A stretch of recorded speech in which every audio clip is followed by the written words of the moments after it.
Hello, you are very welcome to the podcast of Curious Souls. And you're welcome to leave anytime you want. I love this.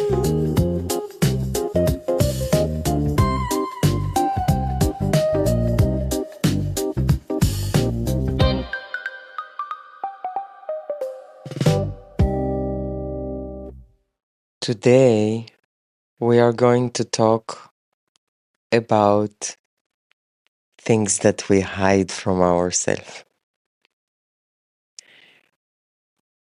And the reason we decided to talk about it is because we have a lot of experience of people that are coming with a lot of confusion around words like shadow and evil and darkness and stuff like this.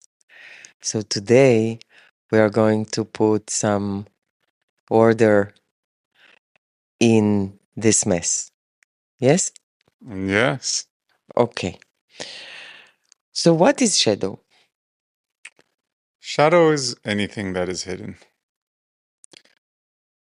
We can either be hiding it ourselves, or it could have been hidden prior to our coming into this life. Shadow is anything that is hidden, period. I think in this episode, we want to focus on the human experience and the personal and relational experience. So shadow is practically everything that is hidden. That's what you say. That's what I'm saying. Beautiful. So how does it happen? How do we suddenly have things that we hide? So there's things that we hide and things that are hidden from us before we were even born and as we're born. I think what's more interesting for this conversation is the things that we hide. Yes. So How does this happen? How do we suddenly hide things from ourselves? we hide things from ourselves and we hide things from others. I think it begins with others because as human beings, we have a need to belong. For tens of thousands of years, if you didn't belong to your tribe, if you were kicked out, your chances of surviving alone are nearly zero. And not to mention thriving beyond surviving. Like the gift of humans that no animal has been able to reproduce is to work cohesively and together in large numbers. It's primal need for us to belong. So what happens is as we grow up, we experience what parts of ourselves create belonging with those around us. First of all, with our primary caregivers. We're all shown more love when we showed up a certain way, and we experienced rejection or shame or any subtle lack of love. The same happens with the different peer groups that we are around as we grow up as children and later adults in the workplace, on sports teams. Every group has its own culture, its own ideals. And in order to belong, there's a specific way to talk, dress, and behave. We learn what gains our acceptance, what gets us love and belonging, and what parts of us are made fun of or put down. You want to hear a story? Sure. Once, when I was still coaching in organizations, after I already moved to Panama, I was still coaching online. And I don't think you know the story. And one of the ladies that I was coaching, she was in a C-suite in one of the larger Fortune 500 organization. And You know, we are living in Panama, it's hot here, so I came with tank top. She fired me because of this. Because in organizations, there is a very strict code of how you should appear, what you should wear, and I was not playing into this code. So she literally fired me because I was, for her experience, and it's interesting to think about the shadows around it, she couldn't accept me being with the tank top because it's not how you do things here. So she rejected this whole part of freedom of what you want to wear because in her mind, that's how you need to be in order to belong. It's a perfect example, my love. And if you wanted to belong to her and probably to the organization that she was representing, you couldn't come in with a tank top anymore. Yes. And this part of you that likes to wear tank tops and the tank tops themselves would go into the shadow, into the closet, where they could only come out in other environments with other people. And that's exactly how shadows are created. Beautiful. I think also there is a connection between identity and a shadow. Would you agree? Absolutely. Over time, we begin to build an idea of who we are. And we call this identity. This is anything that comes after I am. It's this belief that we are something, and we begin to become attached to this image of who we believe we are. Now, anything that doesn't fit this image, we will usually reject and will go into the shadow. So every identity we hold, I am smart, will not allow any uncertainty to show up. I had this experience growing up. Growing up in my household, it was very important to be right and to know the answer and to be sure of it. Yeah, vulnerability and uncertainty were not, and curiosity, for example, were not welcomed. So those were aspects that went into my shadow. Now, over time, this becomes an identity for me. I begin to believe that I am a person of certainty. I know and I'm sure, and I am constantly projecting this certainty into experiences with other people. I didn't even become aware of this until recently. That's how deep in my shadow it was. So interesting. You want to hear another story? Please. So, Ruby. Mm-hmm. Ruby is my grandchild The cutest child. ever. Yeah. She had this talent of being able to draw, like she loves drawing and she's super good with it. But she had an amazing talent of being able to draw the same with her two hands. And then the teacher at school told her a few times that she shouldn't do it and she should draw only with one hand. It took zero time for her to stop drawing with her left hand. And now, in her identity, she is belonging to all of this that are drawing only with the right hand. What happened with this talent of her that can draw with two hands went into the shadow. So when she will be older, she will not even remember, if we will not hold the story for her, that she had this talent. Because in order to belong to the school and to the teacher, she should forget this and hide it from everyone and slowly from herself. So now she has a clear identity of drawing only or writing only with the right hand. Yeah, and I think it goes deep because on the surface level, her left hand went into the shadow, let's say. But with this, she's identifying with the right way to do things, which in this case happens to also be the right hand. So now she's identifying herself potentially as a good girl, as someone who belongs to all the other obedient children. Like she belongs to the system. Now, what goes into the shadow, potentially, at least in this case, is the one that draws outside of the lines. It's the one that gets to be creative, the one that can be wild, that one that is unconventional. Yes. And this is exactly how shadows are created. And we'll talk later about what they become.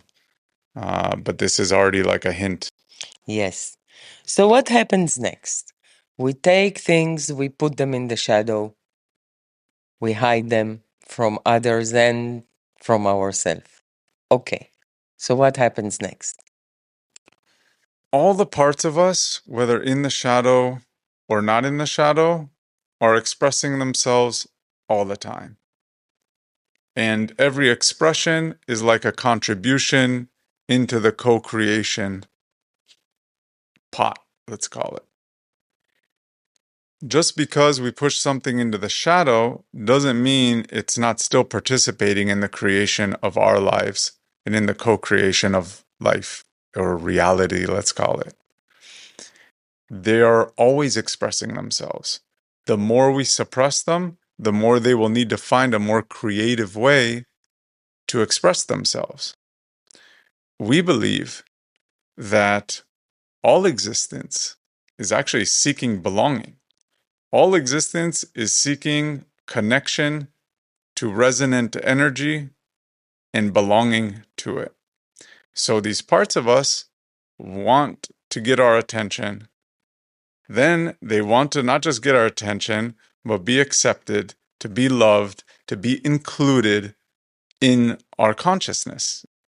So they continue getting louder and they will find ways of expressing themselves. If we don't allow something to come through our voice, for example, it might come through our skin.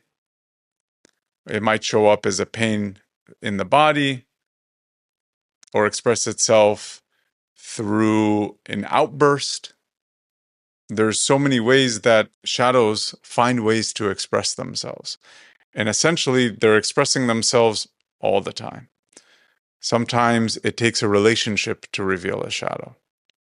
The reflection of myself that I get to see in you has shown me more shadows than maybe any other relationship in my life. Because of our intimacy, you reflect back to me the parts of me that I don't own. I essentially project them onto you sometimes. So anytime if I say, you make me angry, I'm projecting the responsibility of me being angry onto you. And what made you angry? Because the shadow is there. Yes. Yeah, that's the made me angry is I'm blaming you. I'm Yes. essentially blaming you for me being mad. Yes. And that's displacing my own responsibility. So it's actually, in this case, my responsibility that's in the shadow. Yes. Exactly. So if you take, for example, Ruby, which we just spoke about, this part that she's now hiding, the one that is drawing out of the lines, is slowly moving into her shadow. But this part still wants to express itself. It will not express itself in a creative way as she did it. It will probably express itself in different ways. Maybe she will become angry. Maybe she will become not communicative, all kinds of things. But this part of her that wants to draw as she wants or wants to express herself freely is now starting to move into her shadow. Yes. Beautiful. Yeah. So maybe you can take us through, because I understand that there are different kinds of shadows, right? Yes. Maybe you would like to take us through this idea of not only that we are pushing things and hiding them from others and ourselves, there are also different kinds of things that we are pushing away, right? Yes. We push away different things for different reasons, and the extent to which we push it away and how we push it away makes a difference. We'll use three types of shadows that is actually borrowed from Carl Jung, although the definition of what each one is not exactly his. It is our interpretation of it. So the three types of shadows are dark, gray, and golden. Dark shadows are the things we are completely unaware of. We work a lot with the four capacities. Like we created or we noticed that there are four capacities that are required to increase our agency to consciously create. And those four capacities are awareness, acceptance, expression, and responsibility. True. When any one of those are not present and expanded, then there is a shadow. And the dark shadows are essentially saying that the first capacity of awareness doesn't exist. Like these are things we're completely unaware of. We didn't talk about in the beginning.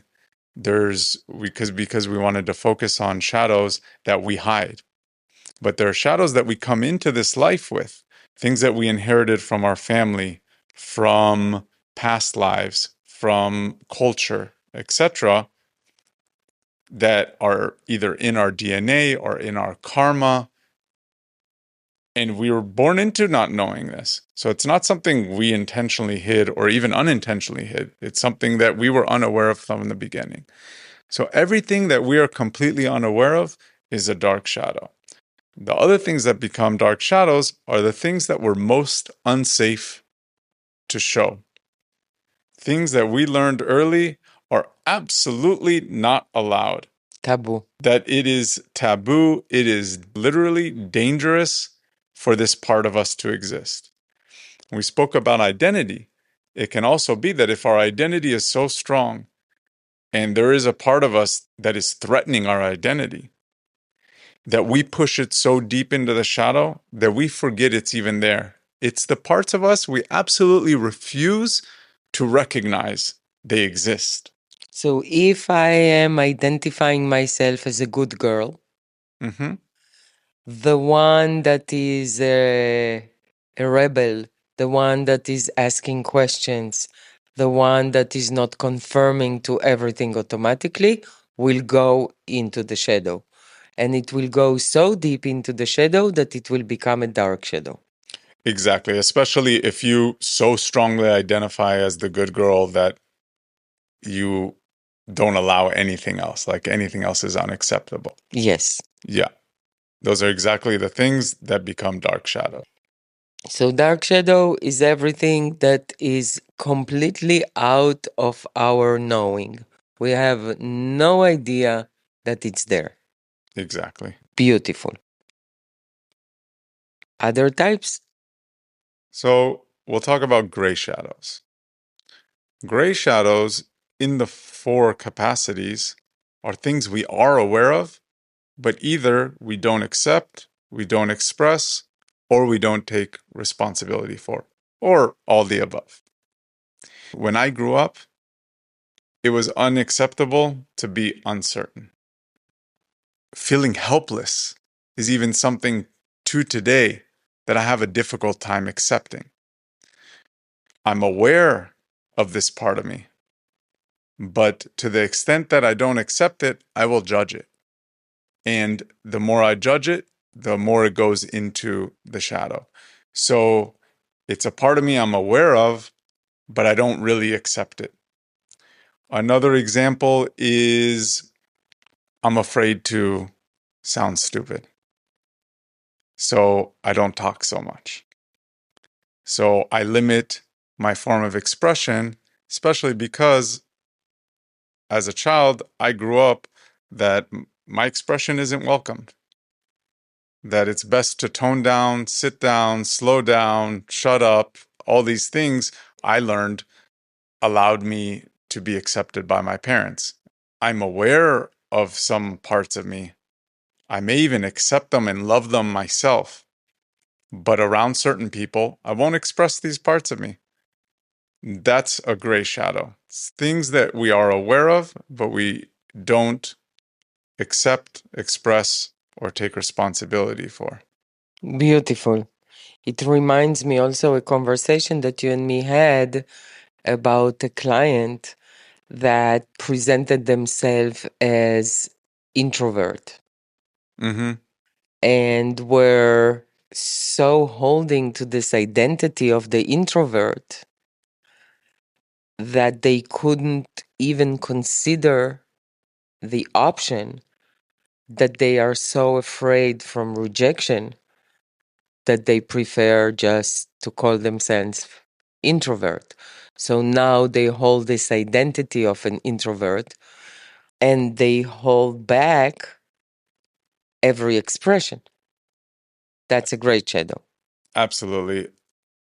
As we said, anything that we are showing, and especially like projecting outward, like this client that you're referring to calling themselves an introvert, this is a arrow back to the shadow itself because we create identities around the things that we're hiding.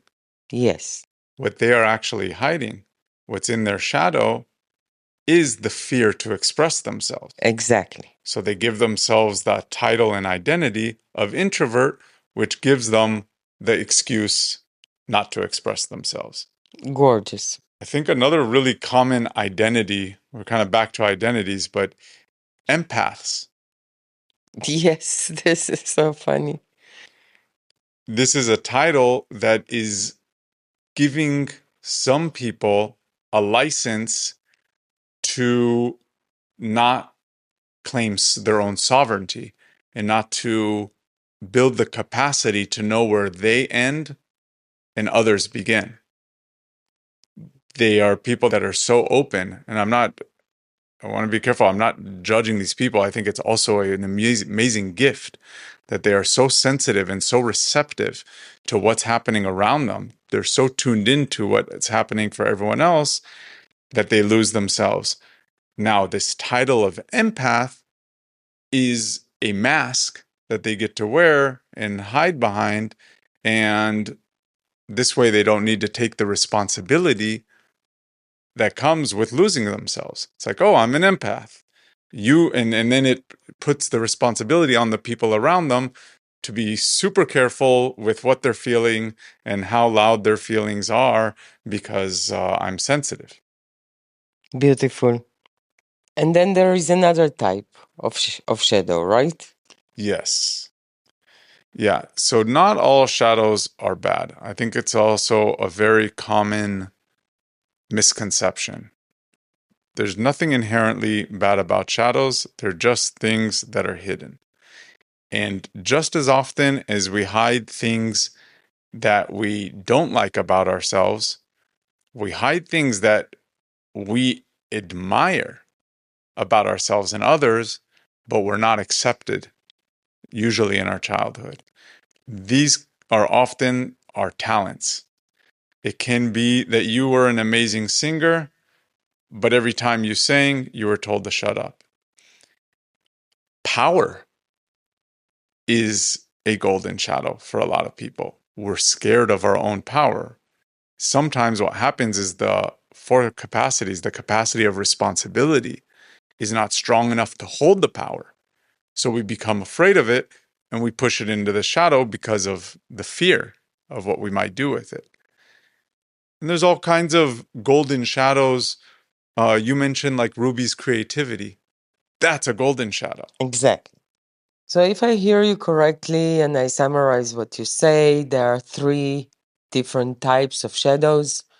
The dark shadow is something that we are completely unaware. We don't even know that it's there. The gray shadow are things that we know, but we don't know, but we don't want others to know. And the golden shadows are talents that were not accepted, and now they are in my shadow. Exactly. Beautiful. So, how do you work with them? What do you do with all of this? I think what we're inviting people to do, or if you're asking me personally, what I do and what we do in our work, everything that is in the shadow is a potential that is unrealized. It is a part of us that is participating in the creation of our reality, but without our conscious choice. Now, as long as we're creating what we want, I don't personally see a problem with it. But everything in our shadow is taking energy from us. It's an energy leak. In order to reject something, avoid something, suppress, ignore something, takes energy. And all the energy that it takes is taking away from energy that we could use to create something we do want instead of defending against things we don't want. So that's a huge part of the opportunity and invitation to working with shadows. Because if I can bring these back home, I become more whole. I have more parts of myself that I can consciously create with. I can gain the wisdom of these parts and the gifts of each of these parts. The potential is to harvest the gifts and talents of each of these parts and bring them in to where I have choice of when and how I choose to let them participate. And this gives me more agency, gives me more power, which is amazing. I can create more of what I want instead of spending my energy On hiding things. on hiding things. Beautiful. You know, I protecting like an identity. It's such a good thing that you brought up. Identity is so strong, and protecting an identity takes a tremendous amount of energy. And anything that threatens it is that's exactly where the energy goes, right? You mentioned the four capacities, Mm-hmm. and that's part of how we work with shadows. Can you elaborate about this? You know, I don't think that you and I had the framing for what we do in this way until we started talking about wanting to do an episode about shadows.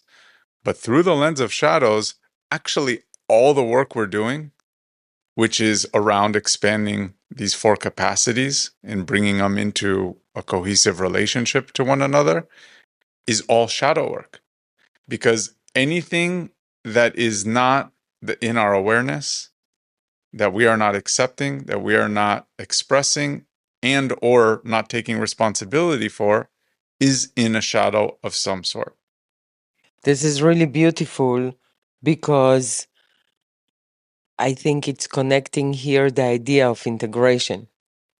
Yes. That is such an important part in our work, and a lot is being said about this. The moment we come aware about something which was in our shadow, maybe dark, maybe gray, maybe gold, whatever color it is, now we need to integrate it through becoming more accepting, allowing ourselves more expression, and taking the responsibility of this. If I'm aware, but I'm not accepting, I'm not integrating this part and it will go back into the shadow. Yes. And if I'm expressing, but not taking responsibility, it will again go to the shadow. Yes. So if we are talking about the four capacities, which are for the people that are listening to us first time, awareness is the first capacity, acceptance is the second one, expressing is the third one, and taking responsibility is the fourth one. It's also maybe important to say here that they are not like a ladder. Awareness is the first gate, and then you need all of them. That's why integration, you need to integrate this part that you became aware of through acceptance, expression, and responsibility. Yeah, each capacity is supporting the rest of them. For example, acceptance is allowing us to take responsibility, right? It's also allowing us to express ourselves. It's also actually allowing awareness. Because if we don't accept it, this is what we were saying earlier, is the parts that we reject the most, they become exiled from our awareness. All of a sudden, they're not in our awareness at all and they get pushed into the dark shadow. So, yeah, it's the four capacities are not a sequential ladder that you go up step by step. Each one is supporting the next. Developing all of them is an endless journey. There is always more. So there's always more in our shadow. And again, the opportunity is to bring more and more back into the inclusion of the present moment into the choices we make. I think it's also interesting for me to share here that through life, we change identities just by growing. In the beginning, you are a child, then you become an adult. The movement between the identity of a child and identity of adult, in the identity of adult, you will create a new shadow. And then suddenly you have a partner, you have a girlfriend or a boyfriend, and suddenly you are not all by yourself. You have a new identity. This new identity will again create new shadows, and so on. Like today, you are single, tomorrow, you are married and you have children. You have a completely new identity of a mother or a father. This creates a completely new shadows. And I think what's important for us to convey through this is what you are saying. Shadow work never stops. It's not something, it's not a goal. I have a dear, dear, dear friend. They have this tendency to, when they become aware of something, they do whatever they do with this. And then at some point they go like, okay, I'm done with this. I figured this out. I'm done with this. And then a month later, they hit the same shadow because it's never done. If there is something in my shadow, to pull it out, to be integrated in who I am today is a way, is a path, is a work that we are invited to do all the time, because the process of stopping this leaking of energy that you were talking about is what building the capacities. And building the capacities is what allows integrate it in another layer, in another depth inside us. I think there's certain definitions of the word integrity. I think most definitions of the word integrity are wholeness. I think so. And for us, wholeness is also healing. Healing is holing. Yes. All of this is a movement, and this is what I was referring to earlier. I think there's an essential desire of existence to come into belonging and oneness. I think it's also, if what they say is true about like the Big Bang Theory and the way that the universe life cycle is happening, that there is, I don't know if to call it an origin point, but there is a point in the cycle where everything becomes one. There is a remembering, a memory of this existence of oneness. And there's something very comforting in this. When we hear like near death experiences, and people cross over into the oneness. And this is an experience that often we get on psychedelics and different substances. Sometimes we just get it in nature from this sheer awesomeness of it. We get this experience of oneness. And there's something so comforting and welcoming because everything is welcome. Beautiful. Beautiful. So, how do we develop those four capacities? This is a yummy question. And there are so many ways to develop capacities.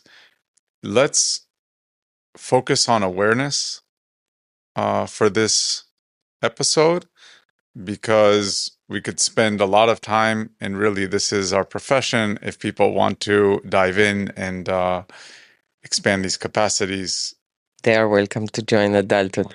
for us, it begins with curiosity. Curiosity is a portal to awareness. And we can explore this through the mind by asking questions like, what don't I know? Or how can I learn? We can learn through new perspectives and frameworks and mind maps. These are tools that we like to use to expand awareness. We can listen to podcasts, watch things, read things, and fill ourselves with new knowledge. We can listen to our thoughts and stories, as well as our excuses for that matter. All of this can help us see something that we don't normally see. So, this is through the mind. Mm-hmm. We can explore expanding our awareness through the body. What do I feel? What is present for me right now? We can create new experiences for us, like lived experiences that take us out of our comfort zone or out of our realm of familiarity to experience something new. This will expose something we were unaware of. Triggers are maybe one of our favorite ways to discover what we're unaware of because something in us is being activated. Our reaction, by definition of trigger, is it's out of proportion with what happened in the now. So it's usually triggering something in the past, and it's something that we're not aware of in the present. So using the trigger as a portal of curiosity to what's happening for me right now, like what part of me am I unaware of or unaccepting of that needs to disproportionately be loud to get my attention. I feel that this area of trigger is very relevant for many people because we all get triggered. Can you give an example? This morning, we were having a conversation, and I asked if I could share something with you. My experience, regardless of what you did, was that it was not okay for me to express myself. So, what was triggered was this young boy who grew up having the experience that it's not okay to express himself. I think I referred to it earlier in this episode, so obviously it's present for me.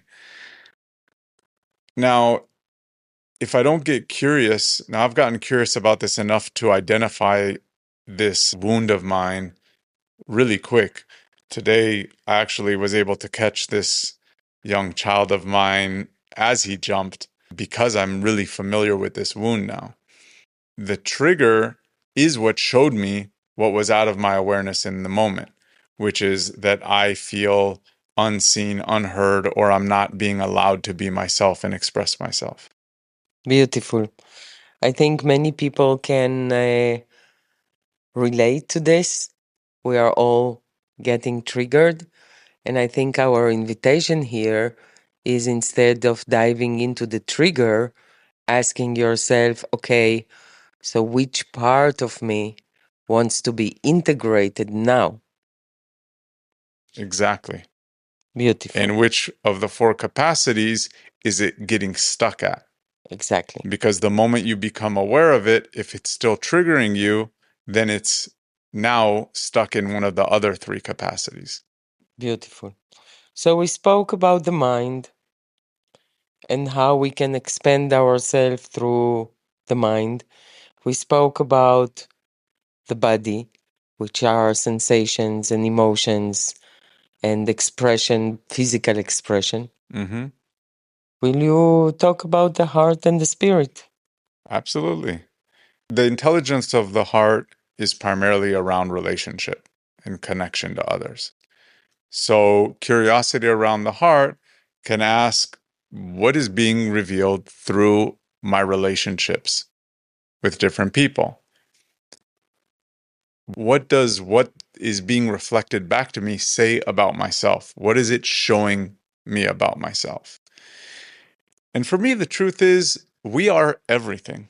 The moment you think you are not something, it is in your shadow. This means that everything being reflected back to me is showing me a part of myself. That's one of the gifts of relationships, is they are these mirrors that reflect ourselves back to ourselves. It can be much easier to be alone in the world because there's less people to reflect your shadows back to you. And if the shadows are primarily things that we disregarded, then it's usually things that we don't want to meet. And so it can be a very safe place to go into isolation to protect ourselves from meeting ourselves. You know, it's interesting because now when we are talking about it, I have this thought of every big, whatever, guru or teacher or whatever you want to call it, went into isolation for a while. Jesus went to 40 days into a cave. A lot of yogis are going into isolation. The whole Vipassana idea is around it. The whole dark room therapy is around this. So I'm curious, maybe when we go to an isolation enough, because there is no reflection, we can actually meet our own shadows without the ability to project it. This is such a beautiful point you're bringing in, and I agree with you 100%. It goes back to the fact that all of our parts are expressing themselves all the time. For sure, in a space where we are not sensitized and colorized by other people's energy and projections and things going on around us, we actually get to meet ourselves in the clearest way. This is, yeah, a particular form of isolation. I think what I was referring to was a type of avoidance that can actually happen just by looking and scrolling through your phone all day or whichever, tool you use to distract yourself, whether it's substances or exercise or sex. Super interesting. Okay.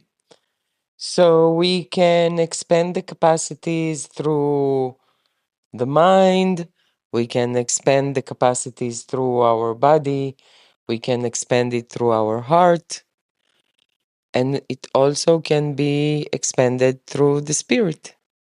Yes, indeed.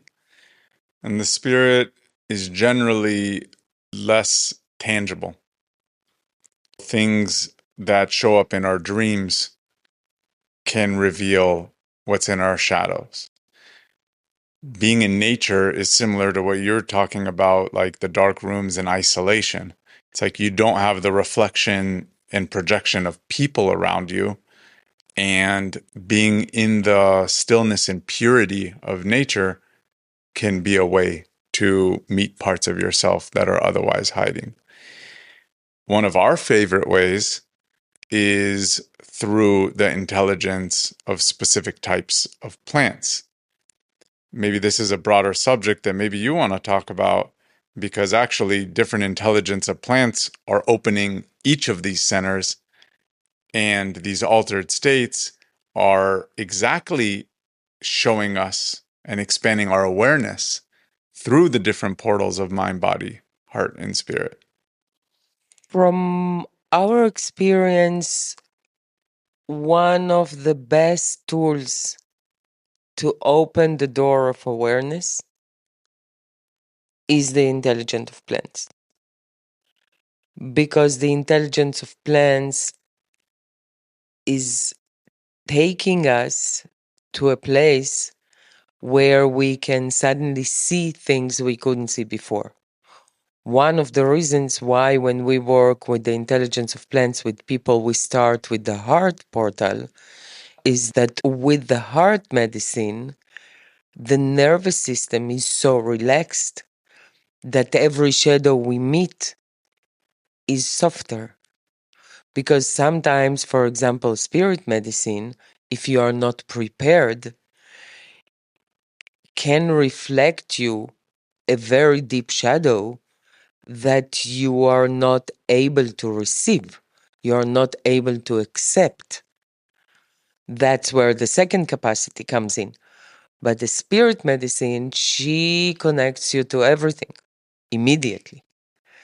So something that you were really hiding can pump up, but your psychological and your internal structure is not ready yet to let go of the identity that is holding this part. With heart medicine is different because the heart medicine relaxes the nervous system so deeply that even when you become aware to something, you are in such a relaxed state that it's easier to accept. That's the intelligence of the heart, right? Yes. It's the acceptance. Exactly as you said before, integration is working or expanding the capacity to accept, express, and take responsibility for. What every plant intelligence is doing, every altered state, by the way, not just plant intelligence. The whole thing about an altered state of consciousness is that we see things we don't normally see, and we see them in ways we don't normally see. The challenge is, exactly as you said, that we may see something that we are not ready to accept. Now, if we see it when the intelligence of our heart is enhanced, then already we're through the first two gates. We have two of the capacities already online. And as we said, each capacity is supporting the other.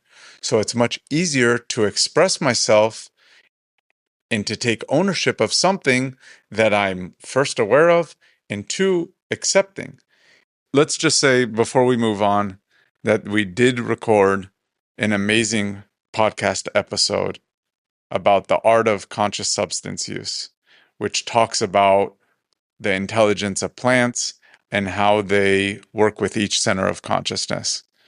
And this way, we don't need to drill into it here, but people who are curious and Invited. are invited. I think you mentioned, and I agree with you, the heart medicine, what it does, it activates the two capacities of awareness and acceptance. I also believe that a good facilitator can help with acceptance and then with expression and then with the responsibility piece. Because not always you can complete, even in a, sometimes you do. Like, for example, our one of our episodes, I was sharing about my experience with the I cannot do it right. Mm-hmm. Yes. So I went through the whole thing. I became aware. I could accept it. I could express it to myself and to you, and I could take a responsibility. And with this, change the whole thing. But sometimes you need a facilitator to help you either to accept what you just now saw. And that's part of my problem with spirit medicine that is not facilitated, because it can pump into your awareness, but nobody is there to help you to process it into acceptance. And then you are stuck. Sometimes you are on a heart intelligence and you can become aware and you can even accept it. But you know from yourself and from your experience that sometimes you become aware and the whole journey is about criticizing yourself and not finding the capacity of acceptance. Yes. So facilitation here is super important. And one of the things that a good facilitator will do for you is will help you to activate each capacity that you are not activating with your experience.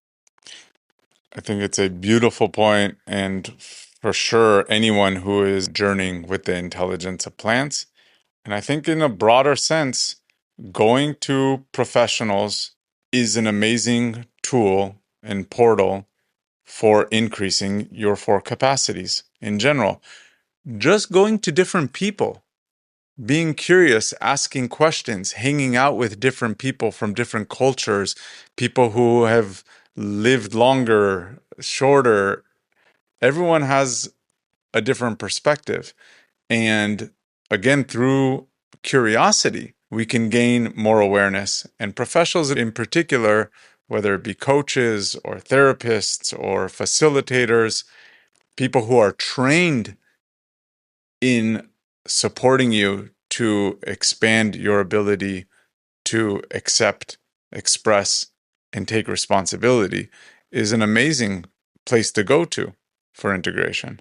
Yes, and I think also that when you know what are the four capacities, you can ask for what you need. Mm-hmm. So if I know that I need to go through the four capacities, I can recognize that I'm stuck in acceptance, that I'm now looping in judging myself, and I can ask my facilitator or my friend that is right there next to me, will you help me to accept this? Or will you help me to express this? Or will you help me to take responsibility of it? So I think to know about those four capacities also allows more agency. That's exactly what it allows and creates. Yes. Beautiful.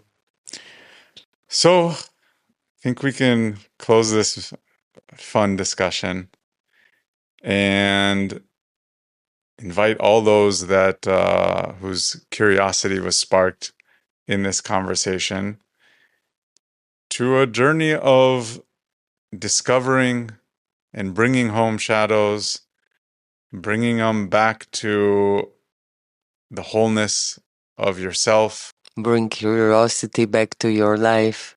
Yes. And if this is something that you would like to do with us, with a community, with a lot of fun and beauty. That's very important because a lot of people have a lot of fear from the shadows. Yes. And we actually love going into the shadows with so much fun. We talk a lot about how we create our reality and beginning with the perception we hold or the stories we hold, the meaning making that we're giving things. We're inviting a new meaning making for shadows. Yes, please, we invite this. This is our untapped potential. Yes. Bringing them home will make us feel more whole, will give us more energy and more agency to consciously create what we want in this life. The whole idea of enlightenment is a moment where I can hold all of myself. Where there is space for all of it to come into the light, not to only be in the light, because this will create a lot of shadow. Yes. If you think you are enlightened, you have a lot of shadow. That's very sweet. Okay, beautiful. We didn't speak about darkness and evil, but we will leave it to another episode. Okay. Thank you for our listeners. And if you haven't seen our website, www.curioussouls.fun, not Not .com. .fun. Come play with us. You've been listening to Lilith and Omer. to Curious Souls. When we're not recording podcasts, we're creating sacred spaces for self-relational and spiritual exploration. We offer private retreats tailor-made exactly for you. We also hold ceremonies, intimate, private, or community. All the way to our 9-month pilgrimage called adulthood. We utilize the intelligence of plants To guide you to meet yourself and each other more truthfully playfully. and with a lot more wonder. Check out our website, CuriousSouls.fun. not .com, .fun.